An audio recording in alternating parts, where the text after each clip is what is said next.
What's going on, everybody? American Football Network here with another video today.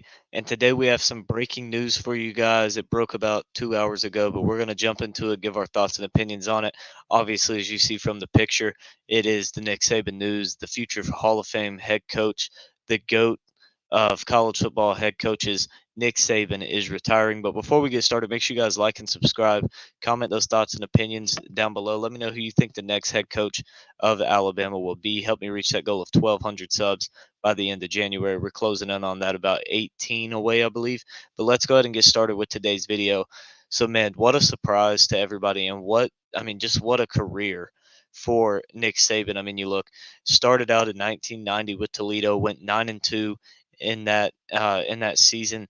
Then jumped to the NFL for a bit, came back to Michigan State in '95, went 6-5 there, lost in the Independence Bowl. Came back the next year, went 6-6, lost in the Sun Bowl.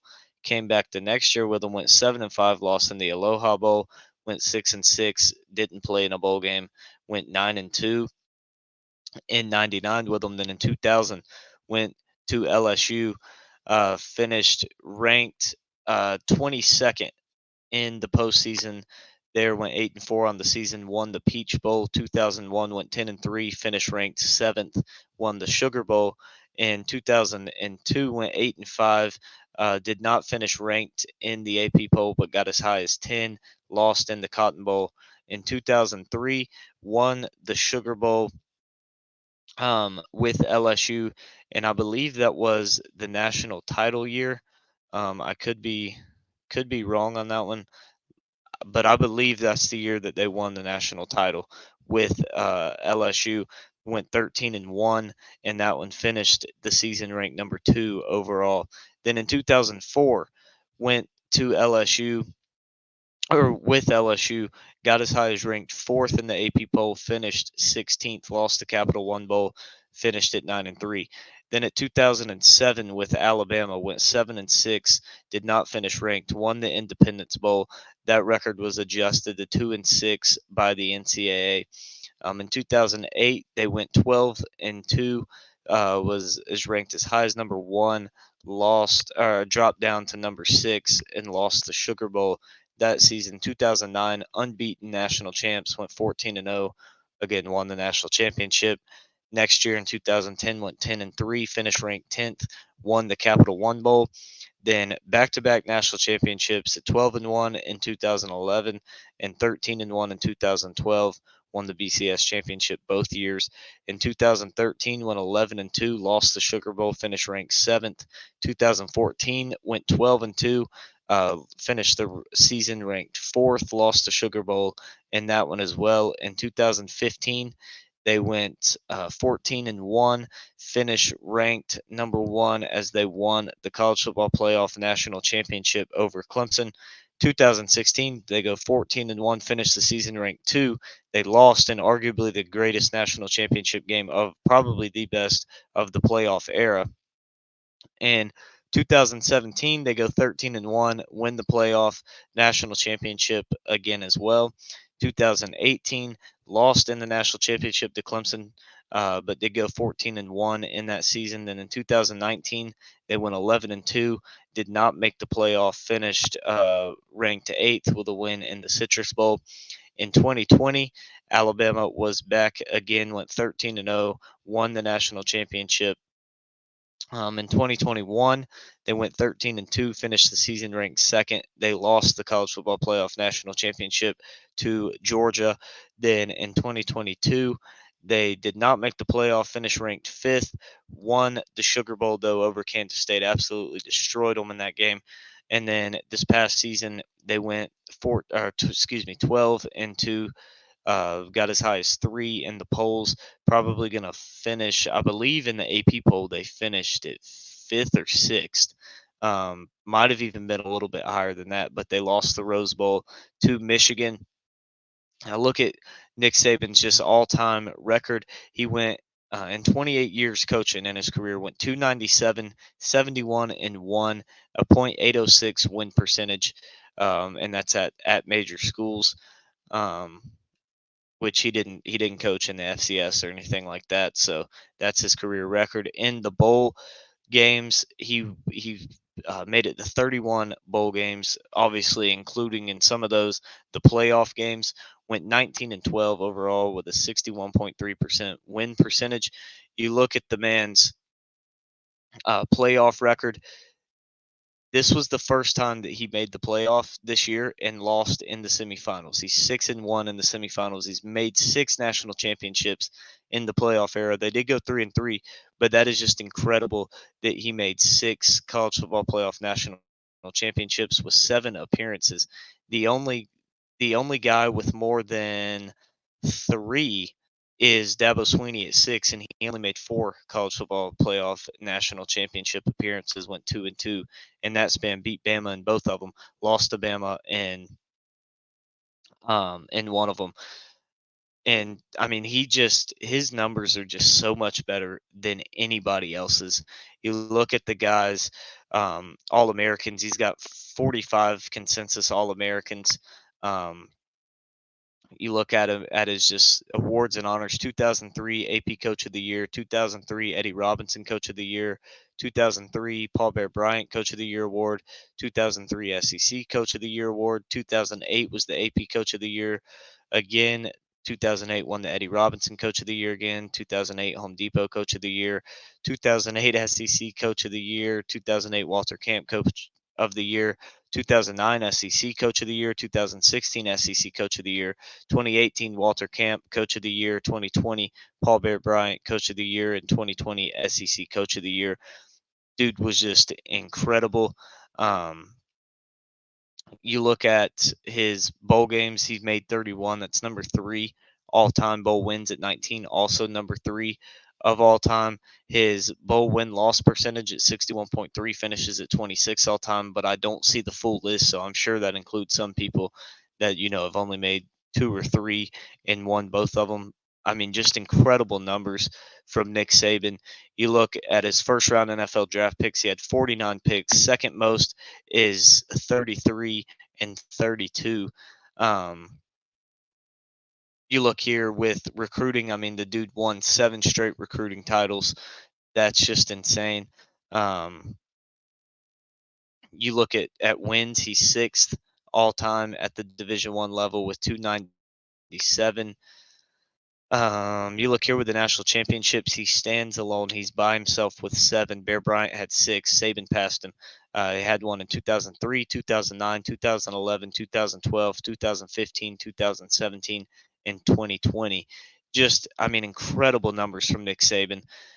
Definitely the GOAT head coach of all time. It was just absolutely insane to see this guy, especially to watch my team play against him. I'm a Clemson fan, so to see us play against him, and I mean, we rivaled against Bama for 4 years straight there. We played them, and we ended up splitting both ways, 2-2. I mean, it was just incredible to watch, and just to see what this man has done with Alabama is just absolutely insane. But now that he's gone, that brings us to the question, who will replace him? So I'm looking at some odds via bookies.com right now. Dan Lanning currently the leader at plus 300 to take over the job. Dabo Sweeney second at plus 350. Then Mike Norvell plus 450. James Franklin plus 650. Lane Kiffin plus 700. Kalen DeBoer plus 1500. Mike Vrabel plus 2000. And Deion Sanders plus 5000. So to eliminate some names here, I don't think Dion takes the Bama job. I don't see Vrabel taking the Bama job. I think he wants that New England job with Belichick probably gone, who also may be retiring there as well. That may be um, insane to see Saban and Belichick go, but I think Belichick may take another job. And then you look at James Franklin. I don't think he gets an offer. I just don't think he's really done anything worthy of getting an offer. And I think Dabo's kind of off the table. I don't really see Dabo going. Although that will be interesting to hear from him and just hearing stuff around here to see what happens with that and if he is um, considering leaving and going to Bama. So that leaves us with Dan Lanning, Mike Norvell, Lane Kiffin, and Kalen DeBoer. For me, I don't know if Lanning's going to leave. I think he's building a big program over there at Oregon. I think he's building something strong. I don't think he wants to leave that. think he's done a great job there. I don't see Lanning jumping ship. I could see Mike Norvell jumping with all the stuff going on with Florida State. You know, they got left out of the playoff. They're rebuilding their entire roster this year after most of them are going to the draft. They're trying to leave the ACC. There's just a bunch of stuff going on with Florida State. I could definitely see Norvell leaving. I think Lane Kiffin would be my favorite as of right now. If I had to pick somebody, I think Kiffin is probably the main guy that could go to Bama. And then of course Kalen DeBoer. I mean, again, I think that he's building something very good at Washington. He seems to love Washington, just hearing his interviews and stuff. But he's definitely a guy that could take that Alabama job. But if I had to make my pick right now, I would say Lane Kiffin probably takes the job. I think that would be my guess as to who Alabama hires next. There's been a few other names thrown around, Marcus Freeman being one of those from Notre Dame, and pairing back up with Tommy Reese. I've seen Bill O'Brien thrown around a little bit, although I'm not so sure about that. I've even seen on a few sites Jeremy Pruitt's name thrown around. I don't see that at all. I don't think Jeremy Pruitt's getting the Alabama job at all. I don't even think he'll be considered. But so like I said, my pick would be Kiffin. Then I think my next pick would be Norvell as to who takes the job. But it's going to be very interesting to see what happens with Alabama because I mean they're apparently Milroe's going to be transferring. So that, I mean they're going to lose a good bit. Whoever comes in going to have to rebuild it a little bit. But I mean just absolutely crazy to see that news. That Saban's gone. Like it's so crazy. Like you kind of everybody kind of saw it coming at some point, but it's still just so shocking just to see a future Hall of Famer, the greatest head coach the college football game has ever seen, is retiring and he's done. He's hanging it up. And you hate to see him go, whether you're a Bama fan or not. I mean, that was just a great guy in Saban, of just a great coach, and so those Alabama fans will definitely be missing him. So make sure you guys comment down below who you think takes the job, who you think is going to be Bama's top target. Is it's going to be something to watch. I would assume within the next 2 weeks, Bama's got a head coach. I don't think it gets drug out any longer than that. I mean, heck, they might have a new head coach tomorrow. But this just kind of feels like when Mike Krzyzewski from Duke retired. This kind of feels like the same thing, and I'm sure Saban might have a bit of a say in who he wants to follow him. But my main thing on it is I would not want to be the guy following Saban. I would want to be the guy following the guy that followed Saban. I just feel like it's kind of set up for failure for whoever follows Saban because it doesn't matter who you go out and hire. They're just not going to live up to what Saban was. I mean, I think Dabo Sweeney potentially could, but of the names listed, I don't think anybody else other than him is gonna be able to live up to what Saban did. And I don't even know if Dabo could do it. I really don't think he could at Alabama. I think he could get the closest of all of them, but I still just I don't see him being able to get there.